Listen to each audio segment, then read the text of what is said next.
ஜனநாயகன் படம் ரிலீஸ் ஆகி நாளையோட 8 நாள் ஆகப்போகுது. 8 நாள் ஏன் இத சொல்றேன்னா, தொடர்ச்சியா எதிர்க்கட்சிகள், எதிரி கட்சிகள், உதிரி கட்சிகள் இவங்கெல்லாம் என்னன்னு சொல்றாங்கன்னா, தவேக அரசு மீது மக்களுக்கு பயங்கரமான வெறுப்பு உண்டாகி போச்சு. மக்கள் எல்லாம் அதிருப்தியில இருக்காங்க. குறிப்பாக சிஎம் விஜய் மீது பெரிய வெறுப்புணர்வுல இருக்காங்க. அப்படின்ற மாரியான ஒரு விஷயத்தை தொடர்ச்சியாக மையப்படுத்தி பேசிக்கிட்டே இருக்கிறாங்க வந்து. அது எங்க பிரதிபலிக்கும் அப்படின்னா, மக்கள் ரோட்ல வந்து இறங்கி, விஜய் கவர்மெண்ட் நீங்க வந்து ஆட்சியிலேருந்து இறங்குங்க. சிஎம் விஜய் நீங்க சரியான ஆட்சியை நடத்தல. அப்படின்லாம் சொல்ல மாட்டாங்க. அது அது ரொம்ப நிலைமை ரொம்ப மோசமாகி போனால் எந்த அரசாங்கமா இருந்தாலும் ரோட்ல இறங்குவாங்க மக்கள் வந்து. ஆனா இவங்க சொல்ற குற்றச்சாட்டு என்னன்னா, 2 1/2 மாசம் ஆகுது. 70 நாள் ஆகுது. இந்த 70 நாள்ல பெரிய ஒரு எந்தவித மாற்றமும் வரலங்க. மாற்றம்னு அவங்களே பேசிட்டு இருக்காங்க. ஆனா இவங்களா சும்மா லஞ்சத்த ஒழிச்சுட்டேன், லாவண்யத்த இது பண்ணிட்டேன் அப்படி இப்படின்றாங்க வந்து. ஆனால் மக்கள் அதிருப்தியில இருக்காங்கன்னு. நான் ஏன் முதல்ல லீடா வந்து ஜனநாயகன் நாளையோட 8 நாள் ஆகப்போகுதுன்னு சொன்னேன் அப்படின்னா, இந்த 8 நாள் இந்த படத்தின் மீதான கலெக்ஷன் எடுத்து பாருங்க. இந்த படத்திற்கான வரவேற்பு பாருங்க. இன்னைக்கும் Book My Show, ticketnew.com online புக்கிங்ல போய் பாருங்க. பல தியேட்டர்கள்ல ஃபுல்லா இருக்குது. எதுக்கு சொல்றேன்னா, அவர் ஒரு நடிகர் தான். அந்த நடிப்பு தொழில விட்டுட்டு அரசியலுக்குள்ள வந்தாரு, சிஎம் ஆயிட்டாரு. ஒருவேளை நீங்க சொல்ற மாரி எதிர்க்கட்சிகள், எதிரி கட்சிகள், உதிரி கட்சிகள் நீங்க சொல்ற மாரி சிஎம் விஜய் மீது அப்படியாப்பட்ட வெறுப்பு மக்களுக்கு இருந்திருந்தால், இருக்குமானால் அந்த படத்த 2 நாள் கூட ஓட விட்டுருக்க மாட்டாங்க. அவங்க ஓட விட்டுருக்க மாட்டாங்கன்னா, போய் பார்த்துருக்க மாட்டாங்க. நீங்க பாருங்க, ஒருத்தர் மீது உள்ள அன்பினுடைய வெளிப்பாடு தான் இப்படியெல்லாம் வெளிப்படுத்துவாங்க வந்து. ஒரு திரைப்படத்த 6 மாசமா நீங்க சுத்தல்ல விட்டுருக்கீங்க அந்த திரைப்படத்த. ஏப்ரல் மாதம் தூக்கி இணையத்தில போட்டாச்சு வந்து. திருட்டுத்தனமா. அதை ஒரு 1,50,000 லட்சம் பேர் பார்த்துட்டாங்கன்னு ஆச்சு. ஏற்கனவே அது வந்து தெலுங்கு படம் பகவந்த் கேசரியோடைய அப்பட்டமான ரீமேக்குன்னு ஒரு புரளிய, ஒரு வதந்திய பரப்பி விட்டாங்க. இவ்வளோ இடர்பாடுக்கு இடையில் ஒரு படம் ரிலீஸ் ஆகுது. ஒரு 1,50,000 கோடி பேர் பார்த்துட்டாங்க. இப்படி ஒரு படம் நம்ம போனோமா, இன்னும் 4 வாரத்தில் ஓடிடியில் வரப்போகுது. ஓடிடியில் பார்த்துக்கலாம். அடுத்த சில தினங்களில் சேட்டலைட்டில் வரப்போகுது, டிவியில் வரப்போகுது. இப்போ டிவியில் பார்க்குறவங்க எவ்வளோ பேர் இருக்காங்கன்னு தெரியல. ஒரு ஓடிடியில் பார்த்துக்கலாம். இந்த படத்துக்கு மிக முக்கியமான ஒரு விஷயம், ஏ சர்டிஃபிகேட் 18 வயதிற்கு கீழ் இருப்பவர்கள் தியேட்டரில் அனுமதி கிடையாது. நேற்றுக்கு முந்த நாள் கூட சென்னையில் ஒரு தியேட்டரில் ஷோவே நிறுத்திட்டாங்க. பார்த்தீங்கன்னா, இந்த 18 வயசுக்கு கீழே இருந்த ஒரு 3 பேர் உள்ளே உட்காந்து படம் பார்த்தாங்கன்னு சொல்லி ஒரு மால் தியேட்டரில் அமுச்சிட்டாங்க, வெளியே அமுச்சிட்டாங்க. நான் அதை தான் சொன்னேன் நானு. கவர்மெண்ட் இவங்க கவர்மெண்ட்டு, ஆட்சி இவங்க ஆட்சி, அதிகாரம் இவங்க கையில் இருக்குது. அந்த ஜனநாயகன் படத்துக்கு யாரை வேணாலும் உள்ளே விடுங்கப்பா, நாங்கள் பார்த்துக்குறோம். யாரை வேணாலும் விடு நீ, நாங்கள் பார்த்துக்குறோம், நம்ம எங்கள் ஆட்சி நடக்குது அப்படின்னு ஒரு இடத்துல கூட சொல்லவும் மாட்டார்கள். இதே வேற கட்சியாக இருந்தால் இன்னைக்கு ஜனநாயகன் வந்து 50வது நாள் போஸ்டர் அடிச்சு ஒட்டியிருப்பாங்க. வேற கட்சியாக இருந்தால் ஓடினது 7 நாள் தான், ஆனால் 50வது நாள் வெற்றி விழான்னு போஸ்டர் அடிச்சு ஓட்டியிருப்பாங்க. சொல்கிறதுக்கான காரணம் என்னென்னா, இந்த 7 நாள் 8வது நாள் இருக்குது. இப்போவும் அந்த கூட்டம் குறையாமல் போய் பார்க்குறாங்க. அப்படின்னா இது வந்து 18 வயசுக்கு கீழே இருக்கவங்க அனுமதி இல்லை, குழந்தைங்கள்லாம் பார்க்க முடியலன்னு அந்த சோஷியல் மீடியாவில் வீடியோக்களாக போட்டுக்கிட்டு இருக்காங்க. அப்போ ஒருத்தர் மேலே அன்பு இருக்க வச்சு தான் இந்த திரைப்படம் இவ்வளோ பெரிய வரவேற்பு. இத்தனை இடர்பாடுகள் இடையிலும் இந்த படத்தை நீங்கள் ஜனவரி 9ஆம் தேதி தில்லு இருந்தால் ஓட வச்சிருக்க வேண்டியது தானே, ரிலீஸ் பண்ணியிருக்க வேண்டியது தானே, ரிலீஸ் பண்ண விட்டுருக்க வேண்டியது தானே. அப்போ ஏன் விடல? அப்படி விட்டு இருந்தீங்கன்னா நீங்கள் இன்னத்துக்கு எழுதி வச்சுங்க, இது ஒரு சூப்பர் டூப்பர் ஹிட்டு. இதில் நடித்த கலைஞர்கள், இதில் நடித்த டெக்னீஷியன்ஸுகள், இதில் நடித்தவர்கள், இது பணியாற்றியவர்கள் அத்தனை பேருக்கும் வந்து முதலமைச்சர் விஜய் ஷீல்டு கொடுத்துருப்பார். அதுதான் நடந்திருக்கும். அது இந்த படமே வரக்கூடாது, விஜயே சிஎம் ஆகக்கூடாதுன்னு நீங்கள் நினச்சிருந்தீங்க, ஆயாச்சு. இப்போ நான் எதுக்கு சொல்ல வரேன்னா, இந்த சேத்த வாரி அரைக்கிறது, விமர்சனம் பண்ணுறது, இதெல்லாம் மக்கள் மத்தியில் எடுபடலை, சுத்தமாக எடுபடலை. பாருங்கள், ஒவ்வொரு இடத்துக்கும் முதல்வரே ஆய்வுக்கு போகிறார்.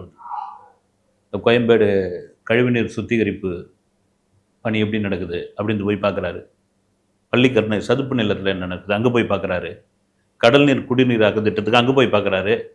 இன்றைக்கி பார்த்தீங்கன்னா மெட்ரோ ரயில்வே ஸ்டேஷன் எப்படி இயங்குது அப்படின்னு. சென்னை ஓமந்தூர் ஆறு மருத்துவமனையில் இருக்கிற அந்த ரயில் நிலையத்திலிருந்து நந்தனம் மெட்ரோ ரயில் நிலையம் வரைக்கும் பயணம் செஞ்சு அங்கே இருக்கிற அதிகாரிகள்கிட்டலாம் கேட்குறாரு வந்து. ஏன்னா பெரும்பாலும் நாடு முழுக்க மெட்ரோவில் பயணம் செய்கிறது ஒரு பாதுகாப்பான பயணம் அப்படின்ற மாதிரியான அதில் சின்ன சின்ன விஷயங்கள் இருந்தாலும் கூட ரொம்ப ஒரு ஏர்போர்ட்டுக்கு இணையான ஒரு பாதுகாப்பு விஷயங்கள்லாம் அங்கே இருக்குது. அப்போ அங்கேயும் என்ன குறைபாடு, என்ன குளறுபடி, இன்னும் மெட்ரோவை எப்படி இன்னும் பயன்படுத்தலாம்? ஏன்னா சென்னையில் வந்து போக்குவரத்து நெரிசல் பெரும் சவாலாக இருக்குதுங்க. நீங்கள் எத்தனை பாலம் கட்டினாலும் சரி, எத்தனை சுரங்கப்பாதை தோண்டினாலும் சரி, போக்குவரத்து நெரிசல் ஒரு பெரிய சவாலாக இருக்கிறது. அதுக்கு மெட்ரோ ரயில், இந்த சபர்பன் ரயில் இதெல்லாம் தான் கொஞ்சம் கொஞ்சமாக குறைக்கும். நீங்கள் எவ்வளோ பஸ் விட்டாலும் ஒன்றும் பஸ்ஸு ரோட்டில் தானே போகுது. அது ஆய்வுக்கு போகிறாரு. அதே சமயத்தில் விமர்சனங்களாக வைக்கிறது. ஏன்னா ஒரு கட்டத்துக்கு அப்புறம் ஒன்றும் விமர்சனம் பண்ணுறதுக்கு ஒன்றும் இல்லை அப்படின் பொழுது என்ன பண்ணுறது, என்ன பண்ணியாகிறது? உதயநிதி ஒரு விமர்சனத்தை வைக்கிறாரு, ஸ்டாலின் அவர்கள் ஒரு விமர்சனத்தை வைக்கிறாரு. இப்போ பாருங்கள், நயினார் நாகேந்திரன் அவருக்கு என்ன பாயிண்ட் கிடைக்குதுன்னு தெரியல. வந்து ராணிப்பேட்டை மேற்கு மாவட்ட செயலாளராக விஜய் மோகன் ஒருத்தர், அவர் என்னென்னா யாரோ ஒரு பெண்ணிடம் போய் நான் வந்து தாவேக்காவில் உனக்கு பதவி வாங்கி கொடுக்குறேன், அது வாங்கி கொடுக்குறேன்னு சொல்லி அவங்கள ஆபாச வீடியோ எடுத்ததாகவும், அந்த பெண்மணி போய் புகார் கொடுத்ததாகவும், அந்த புகாரின் பேரில் எந்த விசாரணையும் நடக்கலை அப்படின்ட்டு. இது உண்மையிலேயே இப்படி ஒரு இது நடந்திருந்தால் கண்டிப்பாக கட்சியும் முதல்வரும் காவல்துறையும் கண்டிப்பாக ஆக்ஷன் எடுப்பாங்க. இதே வேளையில் இது என்ன புதுசாக நடக்கிறான்? புதுசானா தப்பு தான். ஒரு பெரிய கட்சி, அந்த கட்சியில் மாவட்டம், ஒன்றியம், நகரம், ஊராட்சி இப்படி இருக்க தான் செய்யும். வந்து எல்லா கட்சியிலும் எல்லா ஆட்சியிலும் இந்த மாதிரியான இதுவெல்லாம் நடந்துக்கிட்டு தான் இருக்குது. இதை மேற்கோள் இட்டு காட்டுறதுக்கு, உங்கள் குற்றச்சாட்டுக்கு வேற விஷயமே கிடைக்கல அப்படின் பொழுது இதை எடுத்து பேசுகிறாங்க அப்படின்னு நான் திரும்ப சொல்கிறேன். இதை நியாயப்படுத்தலை, இது மிகப்பெரிய தவறு. ஒரு மாவட்ட செயலாளர், ஒரு கட்சியுடைய மாவட்ட செயலாளர் இப்படி செய்திருக்கிறார் என்றால் நிச்சயமாக அவரை கட்சியை விட்டு நீக்குவதற்கு கூட சிஎம் விஜய் தயங்க மாட்டார், நீக்கி உள்ளார். இதுக்கு முன்னாடி நீங்கள் மற்ற கட்சியில் வந்து தற்காலிகமாக, அதாவது வந்து என்ன சொல்ல, சஸ்பெண்ட் பண்ணுறேன் அப்படின்னு சொல்லிட்டு அவங்களுக்கான ஒரு பேப்பர் ஒன்று இருக்கும். அதில் வந்து இவர் வந்து தற்காலிகமாக கட்சியை விட்டு நீக்க, அது என்ன தற்காலிகமாக அப்படின்னு. அடிப்படை உறுப்பினர் இதுலேருந்து நீங்கள் எடுங்கன்னா இதுக்கு முன்னாடி நீங்கள் எடுத்துருக்கிறீங்களா? நான் அதிமுக கேட்குறேன், திமுகவும் கேட்குறேன். அப்படிலாம் நடந்த சம்பவமே கிடையாது. அதுலேயும் வெயிட்டான ஆளாக இருந்தால் சும்மா நாம் கேவாசுன்னு. ஆனால் இங்கே அப்படி கிடையாது. தாவேக்காவில் ஒரு தப்புனா தப்பு, அந்த தப்பு நிரூபிக்கப்பட்டால் நீ கிளம்பு ராஜா. இதுதான் ஒரு வளர்ற கட்சிக்கு, இதுதான் மக்கள் மத்தியில் ஒரு செல்வாக்கு பெறக்கூடிய ஒரு விஷயம். நீங்கள் முதல்வர் உட்காந்துன்னு காணொலியில் உட்காந்துக்கிட்டு கால் மேலே கால் போட்டுன்னு ஒரு வீடியோ கான்ஃபரன்ஸில் வீடியோ இதுலேயே வந்து அந்த பணி என்ன ஆச்சு, இதை திறந்து வைங்க, வீடியோலேயே எங்கேயுமே போகாமல் அதை முடிச்சு வைங்க அப்படின்னு. சரி, இப்படி இங்கே போகிறார் அப்படின்னா சொல்லிட்டு கூட போகிறது கிடையாது. இப்போ முதல்வர் வராருன்னா 2 நாளைக்கு 3 நாளைக்கு முன்னாடி சொல்லிவிடுவாங்க. அந்த இடத்த வந்து ப்ளீச்சிங் பவுடர் போட்டு தொடச்சி சுத்தப்படுத்தி அங்கே மரக்கன்றுகளை நடுத்து அங்கே எல்லோரெல்லாம் புது ட்ரெஸ் போட்டு சாலையெல்லாம் அந்த பகுதி வரைக்கும் சாலை போடப்பட்டு மற்ற பகுதியெல்லாம் குண்டும் குழியுமா இருக்கும். இதுக்கு முன்னாடி நடந்திருக்குது. பாருங்கள் எப்படி இருக்காங்க பாருங்கள் மக்கள், அருமையாக. அதெல்லாம் கிடையாது. உள்ள ஸ்பாட்டுக்கு போகிறேன், நான் சொல்லாமல் கொள்ளாமல் போகிறேன் என்ன நடக்குதுன்னு. இதுதான் அதிரடி ஆய்வு, முதல்வரின் அதிரடி ஆய்வு. அதுக்கு முன்னாடிலாம் போடுவாங்க பேப்பரில், அதிரடி ஆய்வில் இறங்கிய முதல்வர்னு. அது என்ன அதிரடி ஆய்வில்? சொல்லி வச்சுட்டு போகிறது தானே. 2 நாளைக்கு 3 நாளைக்கு முதல்வர் வர போகிறப்ப எல்லா அதிகாரியும் வந்துருங்க, ரெடியாக இருங்க அப்படின்னு. இங்கெல்லாம் அப்படி கிடையாது. அதுதான் நான் சொல்கிறேன், மக்கள் மத்தியில் இந்த செல்வாக்கு கூடிக்கொண்டே போகிறது. லஞ்சம் வாங்க முடியல, புதியவர்கள் தான் இவங்க, இன்னும் இருக்குது, அனுபவத்தை கற்றுக்க தான் போகிறாங்க. இப்போ பாருங்கள்,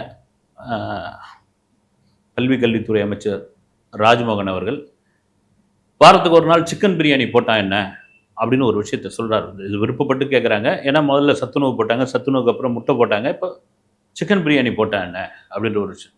சிக்கன் பிரியாணி நீங்கள் போடுறீங்க, இப்போ சைவம் சாப்பிட்றவங்களுக்கு என்னங்க, எங்க இவ்வளோ யோசிக்கிறவங்க அதை யோசிக்க மாட்டாங்களா? இப்போ சிக்கனில் ப்ரோட்டீன் இருக்குது அப்படின்னா சரி சுண்டல் கொடுக்கலாம், வேறு ஏதாவது கொடுக்கலாம்.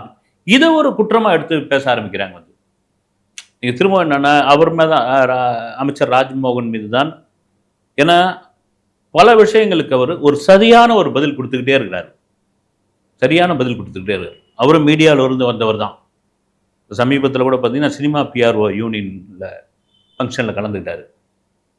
டேரிங்காக பேசுகிறாரு. அவர் பேசுகிறாருன்னா என்னென்னா ஒளிவு மறைவு இல்லாமல் பேசுகிறார். பிஆர்ஓ சினிமா பிஆர்ஓக்கள் தான் வந்து ப்ரெஸ் மீட் வைக்கிறது, ஷோ போடுறது, பத்திரிகையாளர்களை மீடியாக்களை அனுமதிப்பது அவங்க தான் வந்து. நான் ஒரு காலத்தில் ரேடியோவில் வேலை பார்த்துக்கிட்டு இருந்தேன், எஃப்எம்ல வேலை பார்த்துக்கிட்டு இருந்தேன். அப்போ வந்து இந்த பிஆர்ஓக்கள்லாம் பார்த்து நான் பயப்படுவேன். ஒரு சில பேர்லாம் கூட சொல்கிறாரு, ஒரு இன்டர்வியூ எடுத்துகிட்டு போவேன், அதில் ஏதாவது ஒரு நாய்ஸ் இருக்கும், திரும்ப அவங்கள அந்த நாய்ஸ் இதுவாகிடுச்சுன்னா யாருக்கிட்டையாவது அந்த இன்டர்வியூ பதிவு இருக்குதான்னா திட்டுவாங்க. அப்புறமா நான் வந்து காட்சி ஊடகத்துக்கு வந்தேன். காட்சி ஊடகத்துக்கு வந்த பிறகு என்னை உள்ளவே சேர்க்கல. ஏன்னா அச்சு ஊடகம் தான், பிரிண்ட் மீடியா தான் இருக்குது. நீங்களாம் யார் புதுசு? எனக்கே அந்த சம்பவம் நடந்திருக்குதுங்க. பிரிண்ட் மீடியாவில் இருந்து அப்போ நான் சொல்றது இந்த 98 97 சமயத்தில் இன்டர்நெட் மேகசின் வருது, இணையதளங்கள் அப்போ தான் வருது வந்து. அப்போ ஒரு பெரிய பிரச்சனையாகி ப்ரொடியூசர் கவுன்சில் வரைக்கும் பேசுகிறாங்க வந்து. இன்டர்நெட்னு கூட ஒருத்தருக்கு சொல்ல தெரியல வந்து. இன்டர்காமுங்க நிறைய பேர் வந்துட்டாங்க அப்படின்னு சொல்லி அதுக்கு ப்ரொடியூசர் கவுன்சில் ஒரு மீட்டிங் போட்டு ஒரு ஆய்வு பண்ணி எங்களாலேயே சொல்ல குறைக்க முடியல, மீடியா எவ்வளோ பேர் வந்துட்டா என்ன பண்ணுறது, நாங்கள் உங்களுக்கெல்லாம் ஐடி கார்டு கொடுக்கணும் அப்படி இப்படின்னு சொல்லி அப்புறம் தேட்டர் வாசல்லாம் நின்றுட்டு இருப்பாங்க, பிரிவு தேட்டர்லாம் வந்து இவரை உள்ள ஒன்றும் அது அந்த சம்பவம் எனக்கு ஏற்பட்டிருக்கு அப்படின்றாரு ஒரு அமைச்சரான பிறகு கூட. நானே பார்த்துருக்கேன், ஒரு பத்திரிகையாளர் கட்சியில் அவருக்கு இடம் கிடைக்கல வந்து. அப்போ அவர் அமைச்சர் கிடையாது, அப்போ வந்து அவர் வந்து ஒரு யூடியூப் சேனலில் ஒர்க் பண்ணிகிட்டு இருக்காரு. அப்புறம் பார்த்தா எங்கேயோ ஒரு இடத்துல அவர் உட்கார வச்சாங்க, அல்லாடிக்கிட்டு இருக்காரு இடம் கிடைக்காம. அதை பழச மறைக்காமல் அதை சொல்கிறாருல்ல. இதுக்கு காரணம் என்னென்னா, இவங்களன்னு சொல்ல பொதுவாகவே எல்லாருக்கிட்டும் உள்ளவங்க கிட்ட யாரையும் வந்து ஏளனமாக நினச்சிடாதீங்க, யாரையும் சின்னவங்களா நினச்சிடாதீங்க. டக்குன்னு அவங்க ஒரு இடத்துக்கு வரலாம், ஒரு உயர்வான இடத்துல வரலாம், அதிகார மையத்துக்கு வரலாம். கண்டிப்பாக அதில் என்ன ராஜமோகன் என்ன சொல்கிறார் அந்த விழாவில் அப்படின்னா, ஆனால் உங்கள் கோரிக்கை எல்லாத்தையும் நான் வந்து முதல்வருடைய காது கொண்டு போவேன். இந்த சிறு படங்கள் வந்து இருக்குல்ல, ரொம்ப சின்ன படங்கள், அது அந்த படங்களுக்கு மானியம் கொடுப்பாங்க. அவங்களுக்கு ஏதோ ஒரு தொகை கையில், உண்மையிலேயே ரொம்ப சிரமப்பட்டு தயாரித்த படங்கள் அந்த படம். அந்த மானியம் அவங்களுக்கு வந்து ஏதோ ஒரு ஆக்சிஜன் மாதிரி. அந்த மானியத்தை வருஷம் கரெக்டாக கொடுக்குற மாதிரி நான் முதல்வர் காது கொண்டு போய் சேர்க்குறேன். முதல்வருக்கு அது புரியும். அவரும் ஒரு நடிகர் அடிப்படையில் அவர் சினிமாவை பற்றி அத்துப்படி ஒரு சின்ன பட தயாரிப்பு எவ்வளோ பெரிய கஷ்டம் அவருக்கு புரியும் அப்படின்ட்டு வந்து அங்கே சொல்கிறார் அவருக்கு. கண்டிப்பாக அது அந்த விழாவில் கூட பார்த்தீங்கன்னா இயக்குனர் நடிகர் ரவி மரியா அவர் ஒரு இது சொல்லிட்டு அப்புறம் சோஷியல் மீடியாவில் போட்டு என்ன ரேண்டமாக அப்படி சொன்னால் அப்படி தான் இதுவாகிடும். நான் கூட தாவேகாவில் வந்து நினச்சிட்டேன், அதிமுகவிலேருந்து ஒரு சிறப்பான ஆட்சி நடந்துகிட்டு இருக்கு, திடீர்னு ஒரு வண்டி கடையில் போயிட்டு நான் சாப்பிட்ட பிறகு நீங்களும் தாவேகா வந்துட்டீங்களா அப்படின்னாரு அந்த கடைக்காரர், வண்டி கடைக்காரர். வந்துட்டேங்க என்னோடனே நானும் மாறிட்டேன்னாரு. சரி சந்தோஷம்ண்ணே, இப்போ தாங்க நம்ம பயங்கர மகிழ்ச்சியாக இருக்கிறோம் அப்படின்னு. என்னங்க அப்படின்னு கேட்டார். இல்லைங்க, இந்த மாதிரி வண்டி கடையில் போட்டால் போலீஸ்காரங்க வந்து 500 ரூபா வாங்குவாங்க, கவுன்சிலர் வந்து 500 ரூபா வாங்குவாங்க, ஒரு நாளைக்கு 1000 ரூபா, மாதம் 30,000 ரூபா நான் வந்து இது மாதிரி தண்டமாக கொடுக்க வேண்டியதாக இருக்கும், கொடுத்துக்கிட்டு இருந்தேன். ஆனால் விஜய் சார் கவர்மெண்ட் வந்த பிறகு அந்த 30,000 ரூபா எனக்கு மிச்சம் அப்படின்ட்டு இப்படி கேட்டேன், நான் சொன்னேன் அப்படின்னு. இது ஏதாவது ஒரு இடம் சொன்னேன்ல, நான் விருகம்பாக்கத்தில் சாப்பிட்டேன், அந்த அவர் பேர் சொல்லனா கூட வந்து அங்கே இருக்கிற 80 அடி ரோட்டில் சாப்பிட்டேன், இல்லை கேகே நகரில் இருக்கிற சிவன் பார்க் பக்கத்தில் சாப்பிட்டேன், ஏதாவது ஒரு இது சொல்லணும். ரேண்டமாக சொல்லிட்ட உடனே ஒரு நாளைக்கு 1000 ரூபா மாமூலி வண்டி, அதில் வந்து நான் வண்டி கடை வச்சு நடத்துகிறவங்களே சொல்கிறாங்க, எங்க ஒரு நாளைக்கு 1000 ரூபா கொடுக்குற மாமூல் கொடுக்குறவங்களுக்கு எங்களுக்கு அவ்வளோ பெரிய வருமானம்லாம் ஒன்றும் கிடையாதுங்க. ரெண்டாவது பார்த்தீங்கன்னா நீங்கள் பெரிய பெரிய ஹோட்டல்கள்லாம் இருக்காங்கல்ல, அவங்க வந்து வாடகை கட்டி அட்வான்ஸ் கட்டி பகடி இது பண்ணி பெரிய அளவில் டெக்கரேட் பண்ணி அந்த ஹோட்டல் நடத்துகிறாங்க. அவங்க ஹோட்டலுக்கு ரொம்ப பக்கத்தில் போய் நீங்கள் வண்டி கடை போட்டிங்கன்னா அவங்க ஒத்துப்பாங்களா? அதை ஒரு வண்டி கடைக்காரர் சொல்கிறாரு. அதனால் கொஞ்சம் தள்ளி போய் போட்டு நீங்கள் விற்பனை பண்ணிக்கிறாங்க. எல்லாராலையும் போய் பெரிய ஹோட்டலில் ஒரு நடுத்தரமான ஹோட்டலில் சாப்பிட முடியாது வண்டி கடையில். ஆனால் அவங்க என்ன வைக்கிற விஷயம் என்னன்னா, இவர் பாட்டு வந்து ஒரு நாளைக்கு 1000 ரூபான்னு சொல்லிட்டு போயிட்டாரு, மாதம் 30,000 ரூபா, மாதம் 30,000 ரூபா கூட எங்களுக்கு வராதுங்க லாபம் அப்படின்னு. ஏன்னா இந்த இடங்கள்ல இது மாதிரிலாம் திரைக்கதை வசனம் இதெல்லாம் கற்பனையாக பேசி மாட்டிக்கிறது ஒரு பக்கம் இருக்குல்ல. சரி, அதை விட்டு எதுக்கு சொல்கிறேன்னா, இதை கூட அமைச்சர் ராஜமோகன் அவர்கள் கூர்ந்து கவனிச்சு அதுக்கப்புறம் அவர்கிட்ட சொல்லியிருக்காரு, ஏன்னு அப்படி வந்து 1000 ரூபாலாம் வந்து மாமூல் கொடுக்க முடியாதுன்னு யாராலையும் வந்து ஒரு நாளைக்கு 1000 ரூபாய் தான் அவங்க கையிலேயே நிற்கும் அப்படின்னு. இது சரி, இது இருக்கும்போது இந்த டாஸ்மார்க் நம்ம 747 717 இந்த கடைகள்லாம் வந்து விஜய் மூடிட்டாரு, விஜய் கவர்மெண்ட் மூடிட்டாங்கன்றாங்க. அது மூடினாங்க, ஒரு பக்கம் திறந்துகிட்டு இருக்காங்க. இந்த பாட்டிலுக்கு 10 ரூபா அப்படின்ட்டு வந்து என்னதான் பண்ணாலும் ஒழிக்கவே முடியலையே. பாட்டிலுக்கு 10 ரூபா, பாட்டிலுக்கு 10 ரூபா அப்படின்ற ஒரு விஷயம் ஓடிக்கிட்டே இருக்குது. இதெல்லாம் என்ன அப்படின்ற கேள்வி இருக்கும் பொழுது அரசனுடைய பெரும் வருமானத்தை ஈட்டு தருவது டாஸ்மார்க் தான். அதில் மாற்றுக்கிறது கிடையாது. அதே வேளையில் இப்போ அந்த கடைகளை மூடுங்கப்பா, போதை இல்லாத தமிழகத்தை உருவாக்குங்க, ஒரு சொட்டு சாராயம் கூட இங்கே இருக்கக்கூடாது. தாய்மார்களுடைய கோரிக்கை இதுவாக இருக்குது. கடந்த ஆட்சி காலத்தில் கட்டையெல்லாம் எடுத்து போய் அடித்து கடையெல்லாம் உடைச்சாங்க.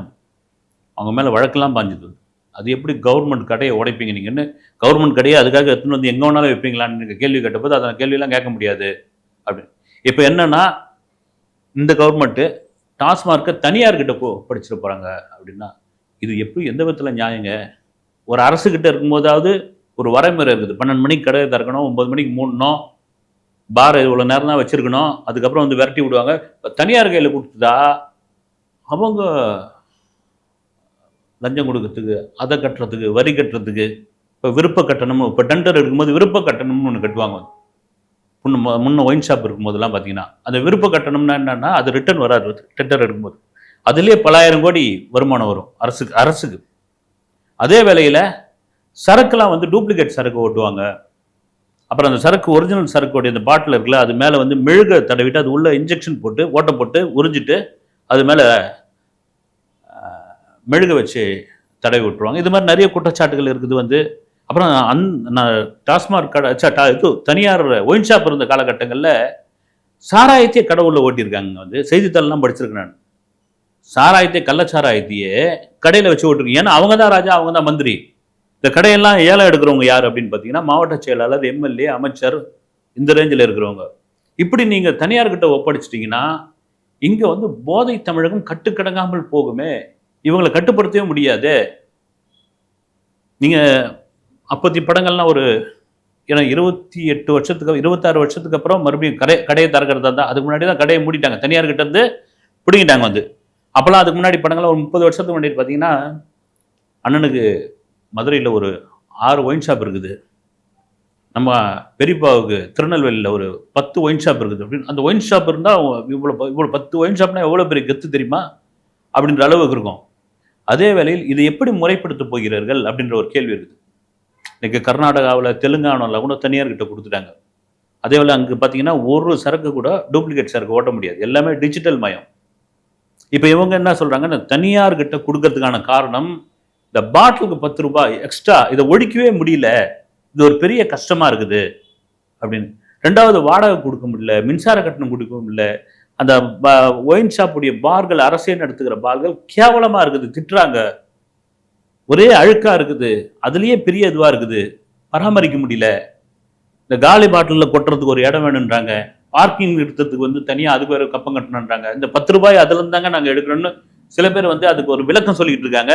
இதை விட தனியார்கிட்ட ஒப்படைச்சிட்டா அரசுக்கும் பெரு வருமானம், டெண்டர் மூலியமாக வருமானம்.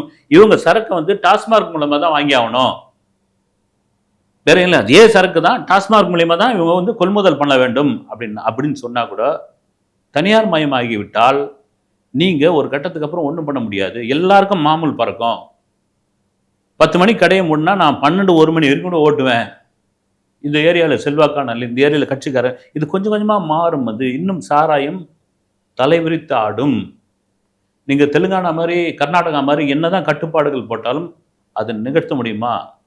குறிப்பாக தாவேக அரசுக்கு, விஜய் அரசுக்கு இது ஒரு கெட்ட பேராக தாய்மார் மத்தியில் வந்து சேரும் அப்படின்ற ஒரு விஷயத்தை இங்கே வந்து கொண்டு வந்து சேர்க்குறாங்க. இன்னும் தனியார் மயம் அப்படின்ற ஒரு விஷயத்துக்குள்ள பரிசீலனை இருக்குது வந்து.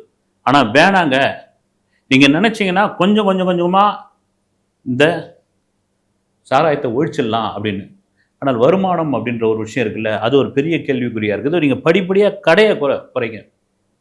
ஏன்னா 4080 கடைகள் இருக்குது, அதில் 2500 கடைகள் நகர்ப்புறங்களில் இருக்குது. அப்படி இருக்கும்போது இந்த டாஸ்மார்க் பெரிய சவாலாக இருக்குது. தனியார்கிட்ட ஒப்படைப்பார்களா? ஒப்படைத்தால் எந்த மாதிரியான பின்விளைவுகளை ஏற்படும்? நீங்கள் 0% போதை அப்படின்னு தானே ஒரு விஷயத்தை பேசுனீங்க அப்படின்னு.